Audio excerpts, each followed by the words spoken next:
Réaliser une volonté, une pulsion, agir par opposition à la pensée, à la parole et pourtant en accord avec elle. C'est la définition de l'action pour tous ceux qui la vivent.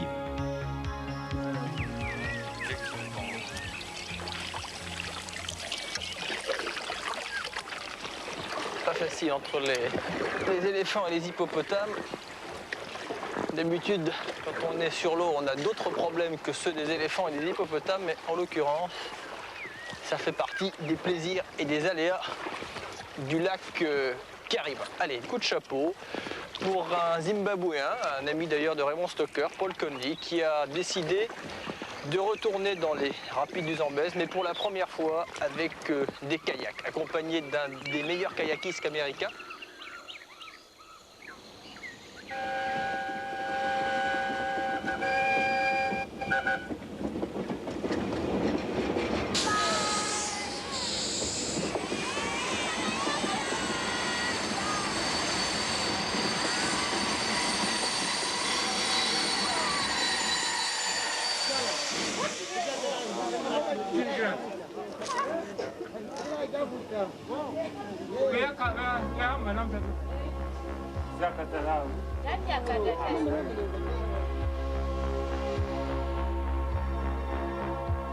Dans 2 ou 3 jours, nous tomberons sur les chutes les plus à pic du monde, sans doute. Mais pour le moment, nous ne faisons que nous habituer à ce que nous aurons dans quelques jours. Il y a 2 mois, j'ai descendu le Grand Canyon, les plus grands rapides en Amérique. Le défi suivant, c'était de venir ici et de descendre le Zambèze. J'attends avec impatience les rapides.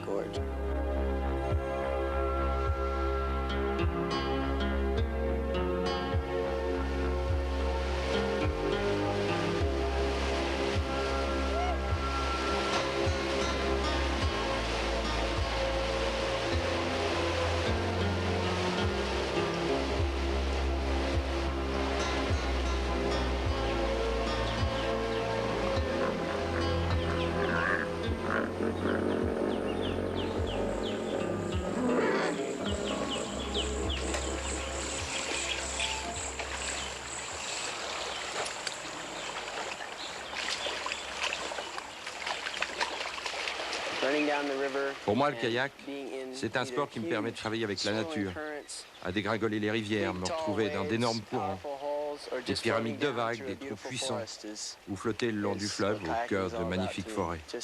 C'est ça la joie de se retrouver dans la nature sauvage.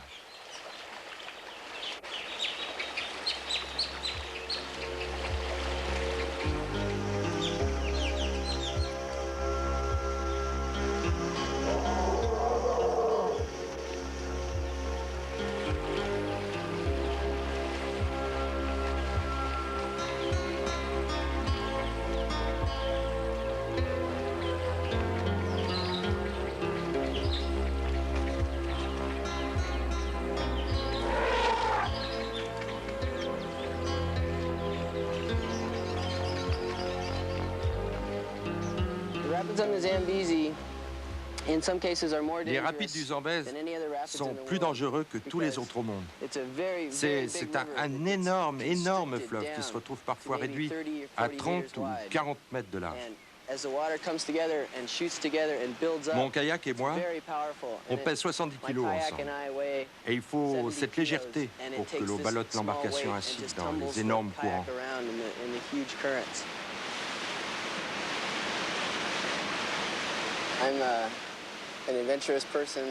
Je suis un aventurier californien.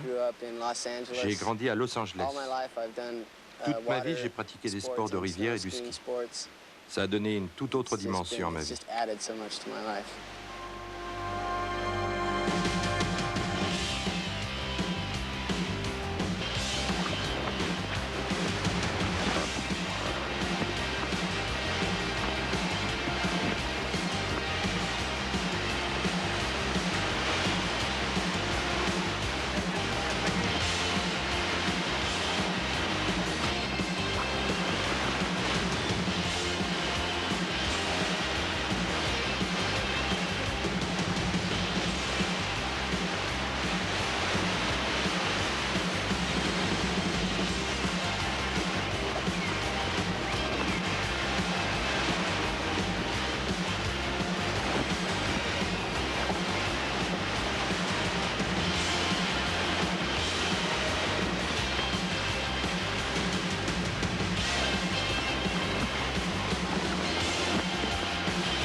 Derrière ce mur de vagues écumantes, il y a un énorme gouffre qu'il faudra contourner.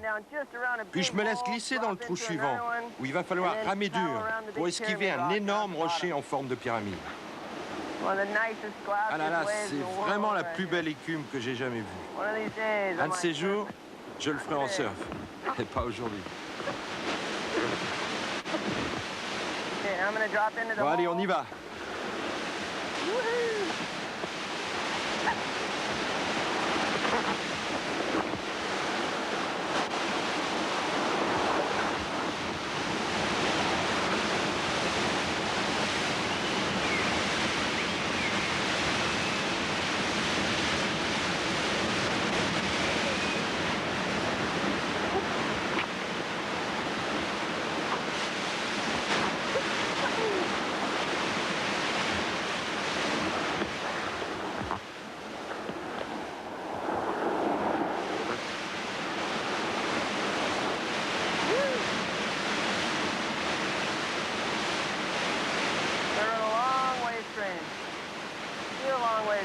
Ah, c'est pas fini.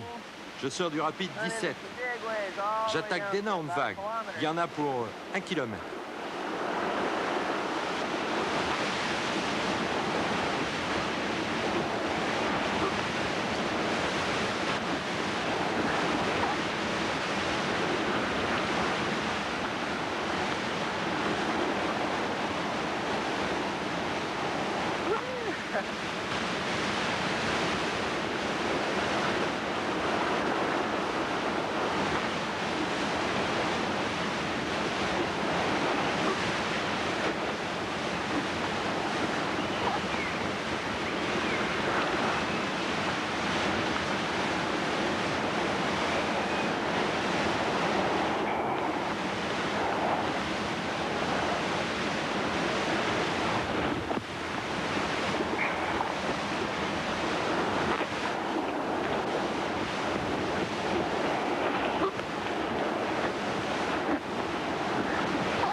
Il y a des types vraiment qui sont complètement dingues. Ils sont du genre à prendre des risques avec des chutes dangereuses. Pour moi, le kayak, c'est du plaisir. Juste du plaisir.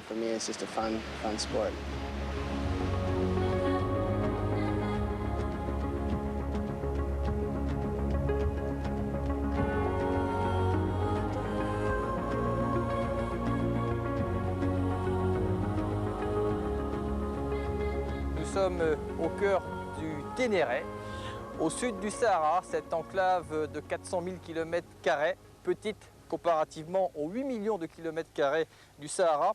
Au sud du Ténéré, aux portes du massif volcanique de l'Aïr, à un endroit où le sable et la roche semblent s'affronter. On retrouve d'autres hommes vêtus de bleu, mais pour une autre raison. Le top du Top Gun, les 8 pilotes de la plus célèbre patrouille acrobatique mondiale, les fameux Blue Angels, aux portes d'un autre désert, proche de la Californie et du Mexique. Regardez ces pilotes dotés des avions les plus performants, les fameux F-18.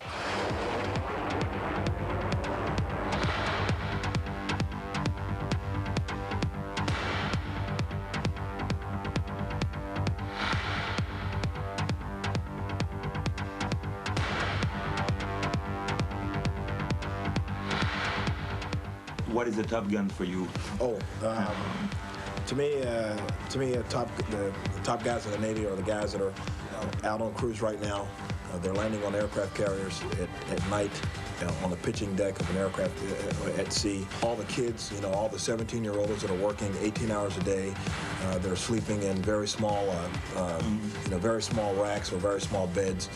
They're not getting home-cooked meals, and they're going right back up on the flight deck. They're breathing jet fuel. They're walking, literally 5 or 10 feet from turning airplanes, risking their lives every day, every minute. And those guys are the guys that are the top guns to me.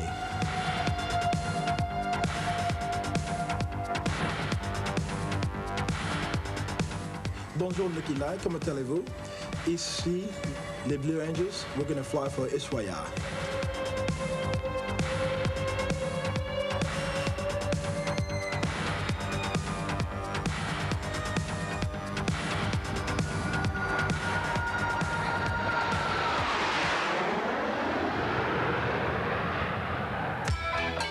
À la limite du désert, en bordure de la frontière du Mexique, c'est ici, le fameux lieu magique, le cadre où ont été tournés des films comme Top Gun, et où s'entraîne l'escadron de prestige de la Navy américaine. La base de El Centro, célèbre, où Chuck Yeager, qui portait l'étoffe des héros, a franchi le mur du son.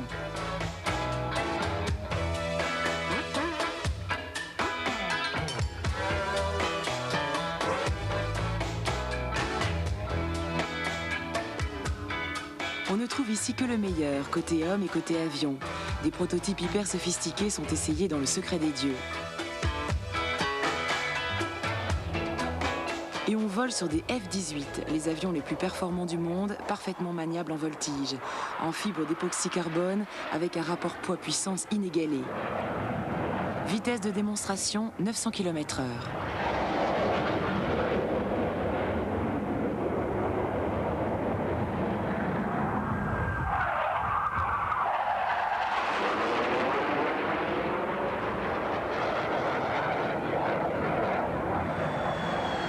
Jambes aussi fuselées que leur avion, ils sont 8 à avoir été sélectionnés parmi 5000. 8 qui ont coûté 8 millions de dollars à l'entraînement chacun. En protégeant farouchement leur image de marque, en les offrant aux médias au garde-à-vous et en grande tenue, la Navy américaine en a fait de véritables légendes. Well, today, just at sheer wind velocity, you get an air mass that's going at 30 knots, and it really affects the placement of your crossing maneuvers as well as essentially every other maneuver in the performance. On pourrait croire à un certain laisser-aller parmi les recrues, mais rassurez-vous, c'est une petite visite de Michael Landon. Vous savez, la petite maison sur la prairie.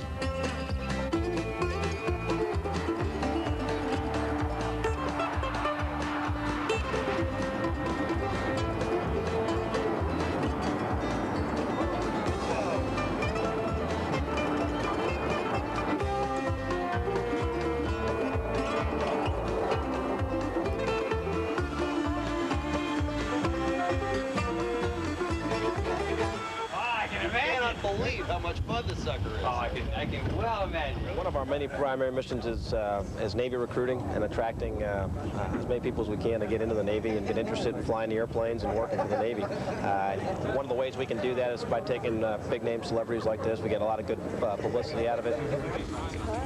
This is a healthy lifestyle that we lead, and we're very, very lucky. We really are. It's a great, great environment. I mean, you look around this pool and you see these guys, they're all at the top of their profession.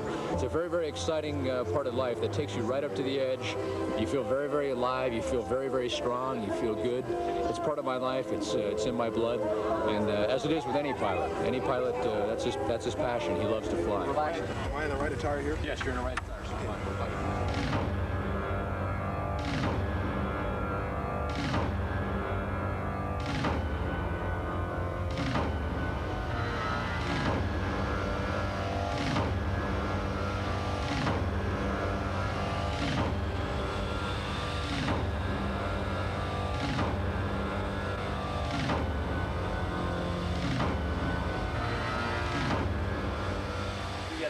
personal pride that we got 2 hours to fix the airplane before it flies.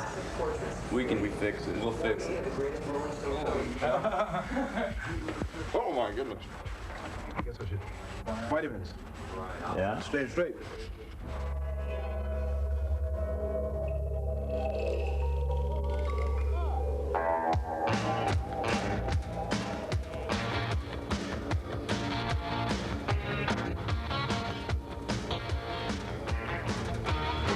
Pilot, which is what I do. My job is to set the formations. The basic distance that we fly is 36 inches, 3 feet. We fly 3 feet from our flight leader's wingtip to my canopy is 3 feet.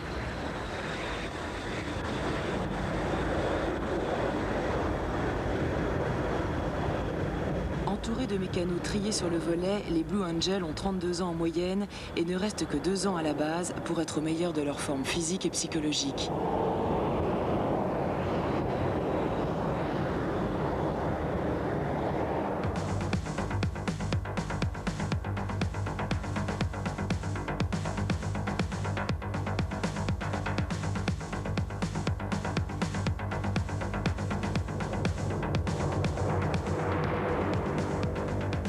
Ces héros fabriqués à la militaire ont suivi un entraînement intense pour garder toujours une vue claire à la plus grande vitesse, pour empêcher le sang de refluer au cerveau grâce à certains exercices musculaires, des mouvements impossibles à faire au sol sous peine d'hémorragie des voies respiratoires. Mais gardez espoir, ce ne sont pas les plus grands les mieux lotis. Petits et trapus, ils résistent mieux à l'augmentation de gravité.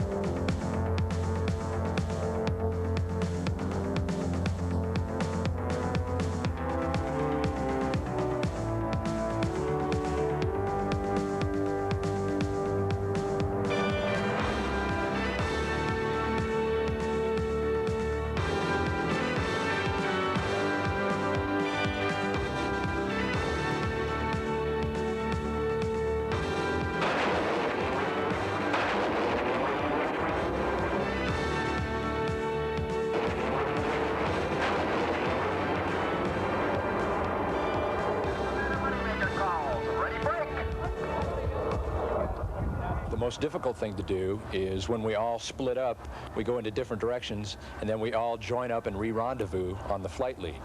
It's not done by computers, it's done by the pilot. And you do it with the skill of your eye, the skill of your hands, and pretty much the seat of your pants.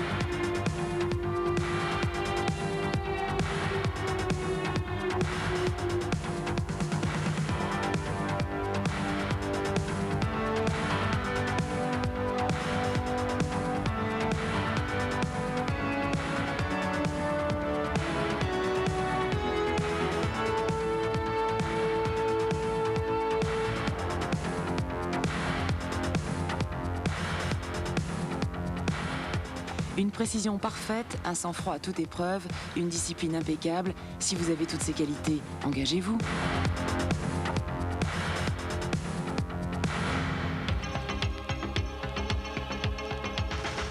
Les pieds à 5 mm du vide, la béquée au requin, frôler les limites de l'angoisse, flirter avec la mort en calculant les risques parce qu'on aime trop la vie.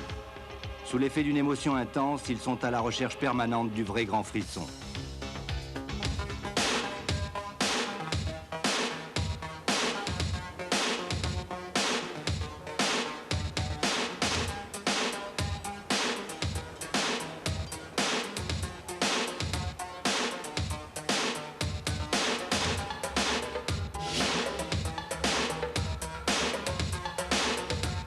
The higher I go, the better I feel. The more freer I feel. I just feel like, like there's no end. Like just, you can see for the money I can see forever. I just feel so, comfortable. I guess in a way, if you either have it or you don't. You're either going to make it or you're not going to make it. And time will tell. It's right off. Time will tell.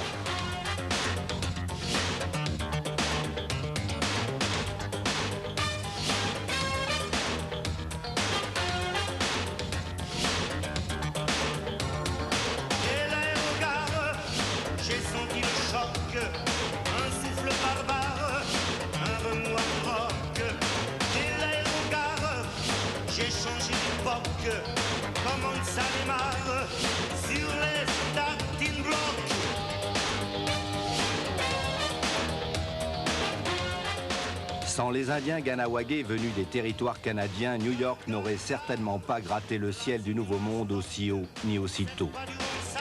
Génération après génération, cela fait presque un siècle qu'ils ont fait du ciel de Manhattan leur bureau.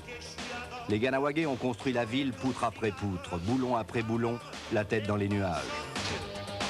Pas facile de les trouver, ces charpentiers célestes invisibles le jour. L'un d'eux, Albert Stokes, Ganawagé métis, a permis la rencontre. Tous les amis de Stokes sont là autour du bar après 9 heures passées en altitude.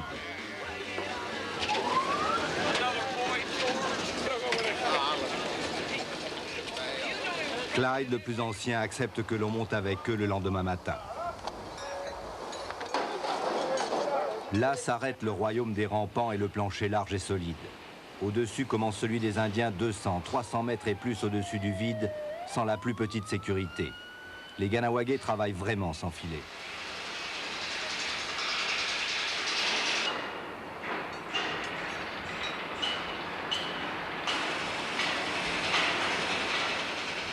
Rien n'a changé depuis la construction de l'Empire State Building, tristement surnommé en 1931 l'abattoir. 6 ouvriers du vide tombés chaque semaine, le faux pas ici est toujours mortel.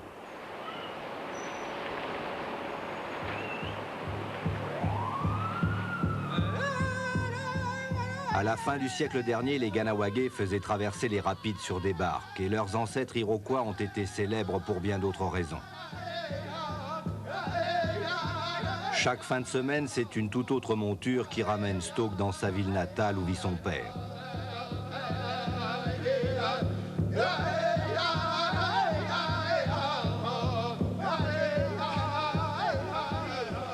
Pendant 30 ans, il a travaillé sur les gratte-ciel de New York. C'est lui qui a monté étage après étage les 2 tours du World Trade Center, les plus hautes du monde. Pas plus que son fils, le père Stoke ne peut expliquer l'incroyable équilibre dont font preuve les Indiens de la tribu. Well, I don't know of any special, but I noticed that the Indians seem to do more work than anybody else, and harder work. When they start something, they like to finish it. They started on building a bridge to get more workers, and the Indians went on there, and they noticed that they get along very well on the iron, and that's how it came about. They found out they were good workers. They weren't scared of heights.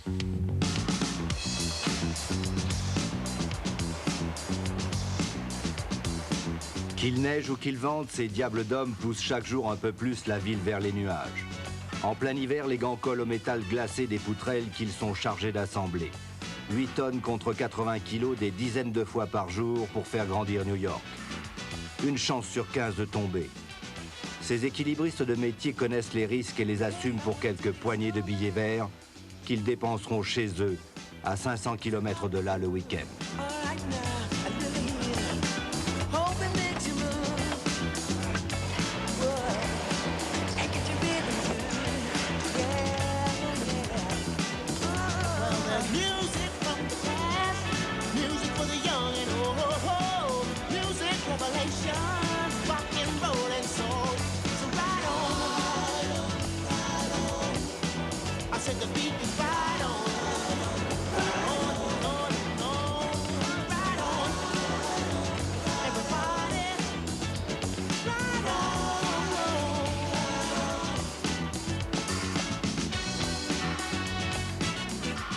Oh, I've seen a lot of men fall off, but nobody real close. Well, they're friends, but not real close friends. It's never carelessness, but it's just it's one of those freak accidents. You make a slip and that's it, you're going off. La croix forgée qui orne la petite église de la ville rappelle à tous le lourd tribut payé par leur communauté sur tous les grands chantiers de l'Amérique. En 1907, les Indiens ont construit le pont de Québec.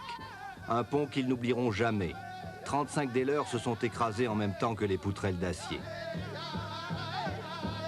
Albert Stoke non plus ne l'oublie pas. S'il trompe la mort par amour du vertige, ce n'est jamais complètement sans avoir la peur au ventre. I think my dad is I think he's a really swell person. I never really knew my dad until I started doing the trade myself. And I can see why he told me one day, if you can do anything else, don't be an iron worker.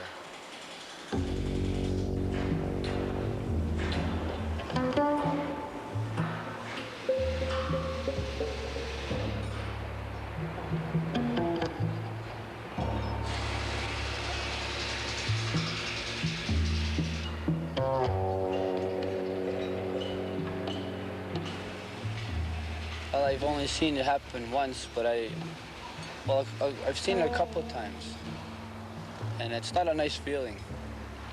It really scares you, and I've never seen anybody actually die, but I've seen people get injured, banged up, some being taken away, carried away because they couldn't walk away.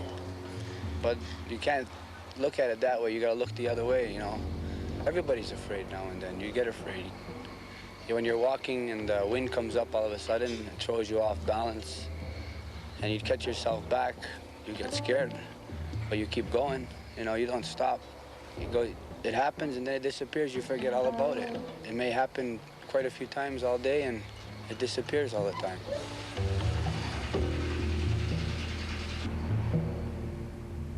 I like to do things that other people can't do. And when I do stuff like that, it gives me a rush. It's like, I guess what anybody does, exciting, you know, it's a high. And I like to kid around. But I've been lucky that I haven't had any bad accidents or anything by doing this. Maybe because, I don't know. J'ai senti le choc, un souffle barbare, un remous rock. Dès l'aérogare, j'ai changé d'époque, comme on s'en démarre, sur les starting blocks.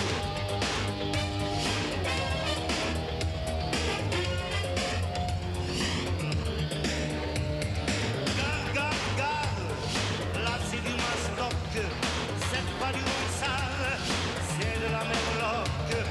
Sera-ce la bagarre? Ok, je suis à rock, j'aurai le gros cigare, en or, les panchocs.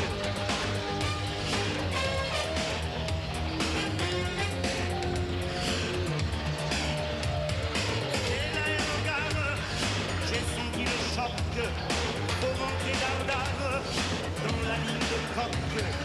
Un nouveau départ, solide comme un roc, une pluie de dollars, ici nous gagnons.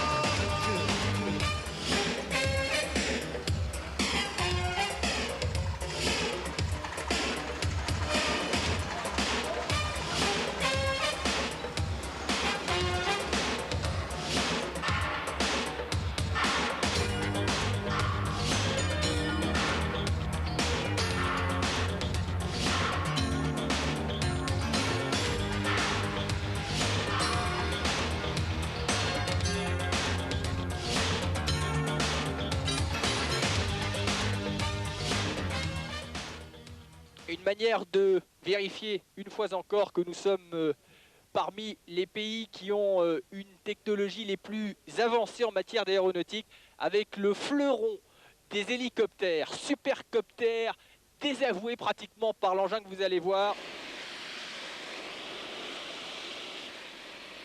Et pour la première fois, un hélicoptère réussit à faire du vol sur le dos, un hélicoptère capable de faire de la voltige et de l'acrobatie. Ça se passe au-dessus de Marignane.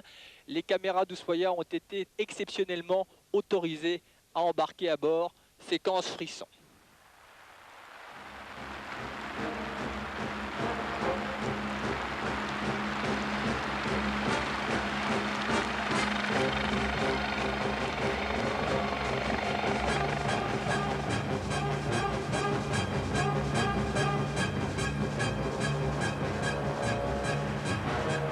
Ces deux hommes sont les dompteurs du Fauve. À droite, le pilote d'essai Étienne Ehrenschmidt, à gauche, Pierre Rougier, ingénieur et copilote. Étienne Ehrenschmidt est un ancien de l'aéronaval. Il totalise plus de 7000 heures sur hélicoptère et 800 sur avion.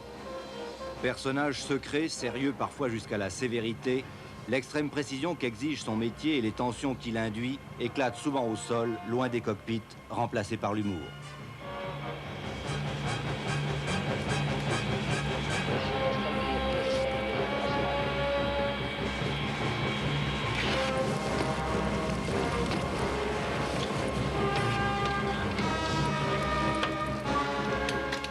Pilotes hors pair, ils sont les premiers à ouvrir la voltige à l'hélicoptère. Après avoir effectué une ultime vérification de l'appareil, contact et mise en marche du rotor principal.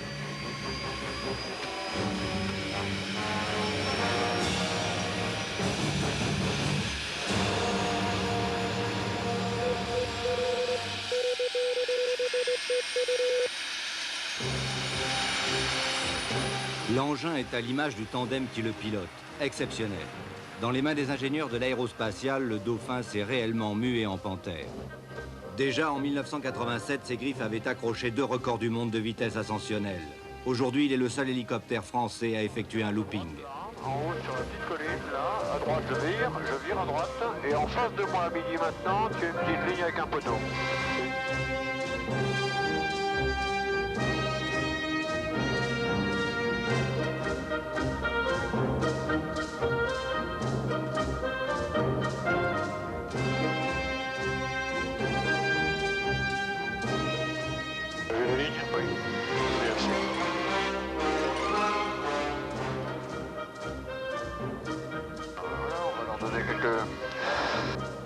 Quelques figures sympathiques.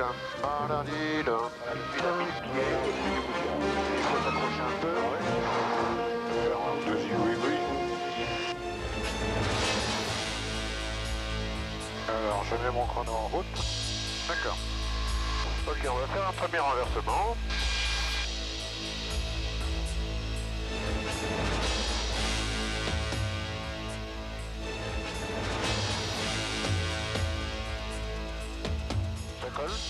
Très bien. Tu fais la suivante? Le 13.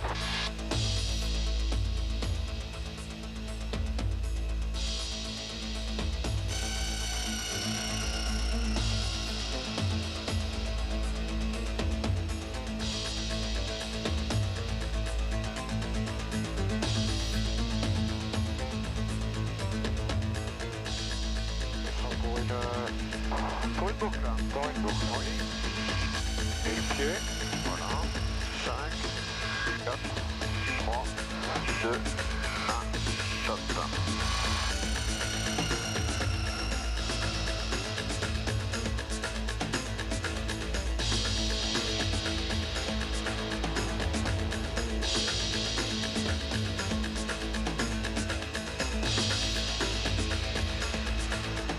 Pour effectuer cette boucle, le Panther doit rester pattes en l'air 4 secondes, pas une de plus, avant d'amorcer un vertigineux piqué maîtrisé au centième de seconde par l'équipage.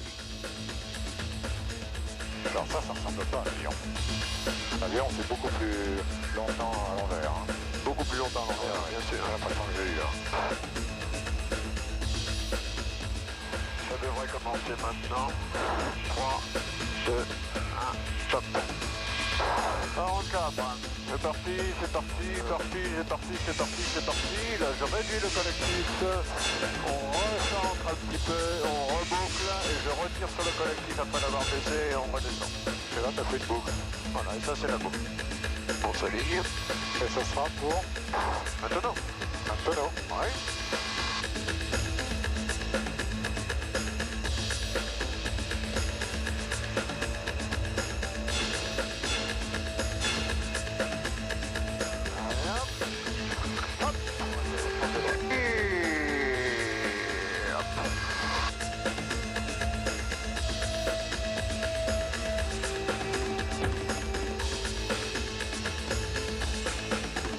Fin d'une édifiante démonstration. Si le vol sur le dos stabilisé n'est pas encore à l'ordre du jour sur hélicoptère, boucles et tonneaux légèrement barriqués ne sont plus un problème pour celui-ci.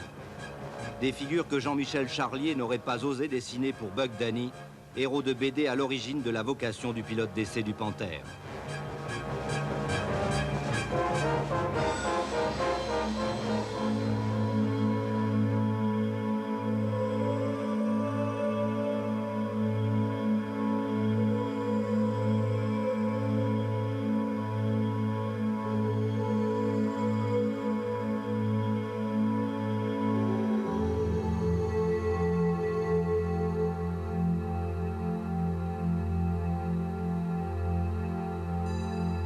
Une aile au-dessus d'un canyon, une planche à voile sur un lac au milieu des éléphants ou la caresse d'une raie pastenague au fond des mers, c'est un geste exceptionnel dans un paysage exceptionnel.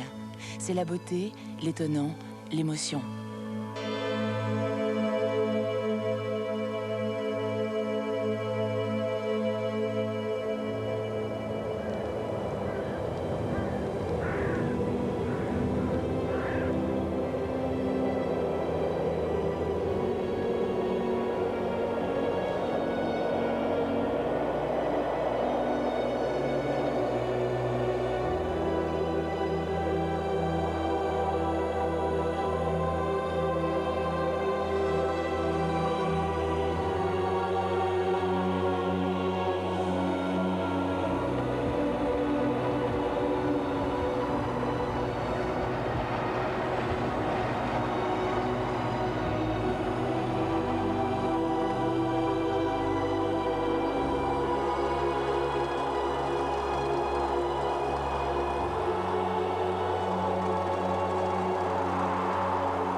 Jag råkade ut för en ganska allvarlig olycka för ett par år sedan. Vi var ute och seglade på... Il y a quelques années, j'ai eu un accident assez grave. Nous étions en train de faire du patin à voile sur une mauvaise glace que nous n'avions pas contrôlée correctement.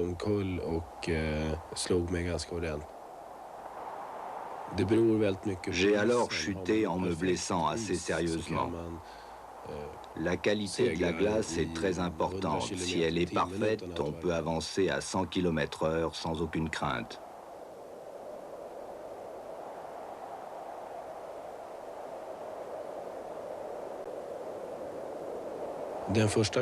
Tout à fait au début, quand j'ai essayé pour la première fois le patin à voile, j'ai été carrément fasciné par la vitesse et l'ivresse qu'elle provoque.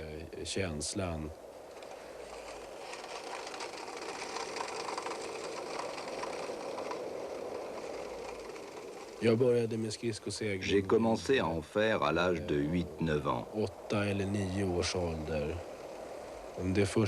J'ai été champion de Suède pour la première fois en 1973.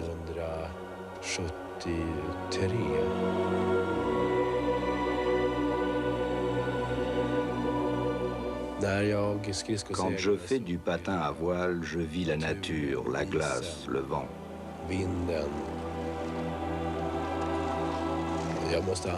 Je dois engager tout mon corps. Si le vent est fort, il faut déployer beaucoup de force.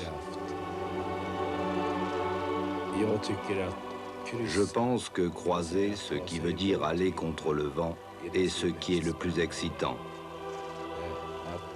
Aller le plus vite possible contre le vent, ressentir le vent dans le visage, ressentir comment la voile vibre et pouvoir la contrôler.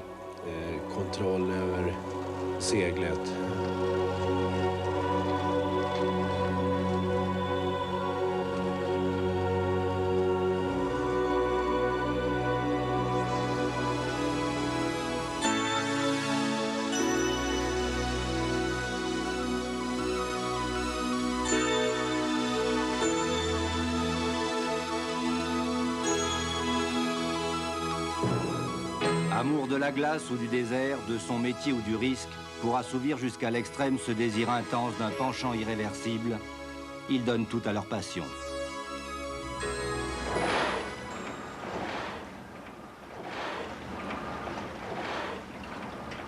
Les océans sont des espaces encore peu connus de l'homme. Ce sont peut-être les derniers grands défis que nous propose cette planète. Beaucoup de clés pour la conquête de l'espace trouvent leur origine dans la connaissance de la mer. Peut-être ferons-nous nos plus grandes découvertes en apprenant à comprendre les cétacés et en arrivant peut-être à communiquer avec eux. Des mammifères marins, l'orque est le plus fascinant. On peut comparer sa place dans les océans à celle de l'homme sur la Terre. Il domine le monde marin, donc il occupe le premier rang par son intelligence et son invulnérabilité. Il y a un homme qui connaît sans doute les orques mieux que personne au monde, le docteur Paul Spong, un savant et philosophe qui s'installait parmi les orques de la côte pacifique du Canada. Paul Spong s'intéresse aux baleines depuis plus que 20 ans. Il fut très actif dans le combat de Greenpeace pour la défense des baleines. Il allait même jusqu'à se jeter avec son Zodiac sur le rang arrière d'une baleinier soviétique pour tenter de les faire renoncer à leur chasse. Il aura d'ailleurs gain de cause. Quelques années plus tard, les Soviétiques ont cessé la chasse à la baleine.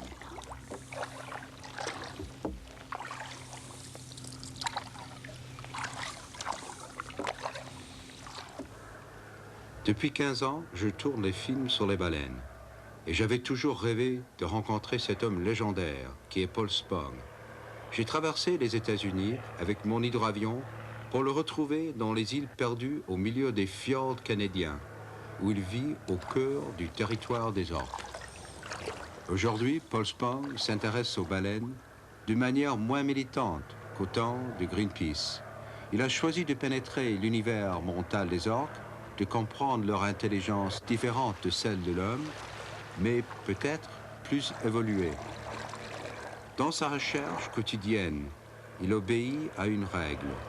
Pour connaître une être vivante, il faut se tenir à ses côtés avec respect, l'approcher avec délicatesse, dignité et amour.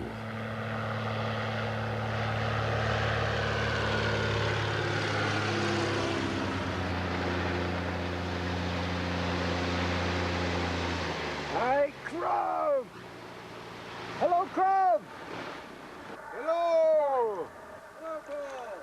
Hi, Crab!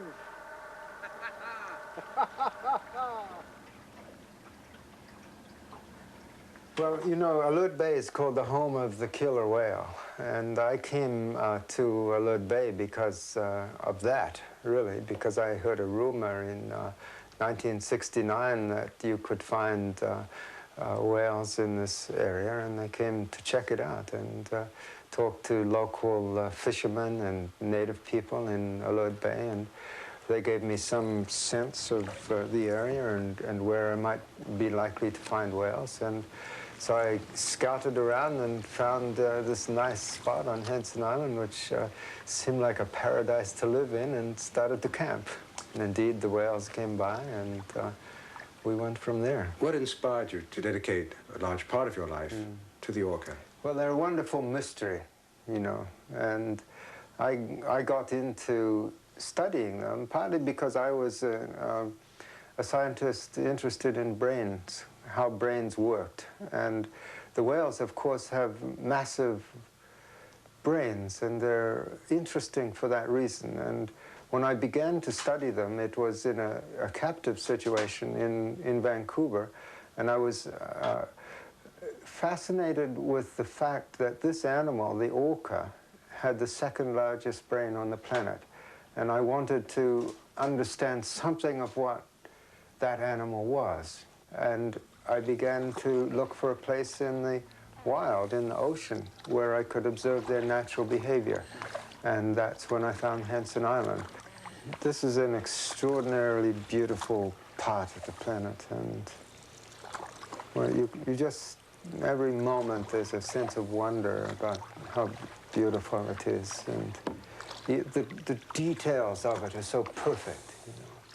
And you sit at the water's edge and you look down into the water, and it's crystal clear, and you see the beauty of the life. I first came here in 1970, and I was the only person around, basically speaking, that was interested in the whales. But 20 years later, and it's a very busy place out there for the whales, and I feel quite content sitting as still as I can in a single place with as big an ear or as many ears out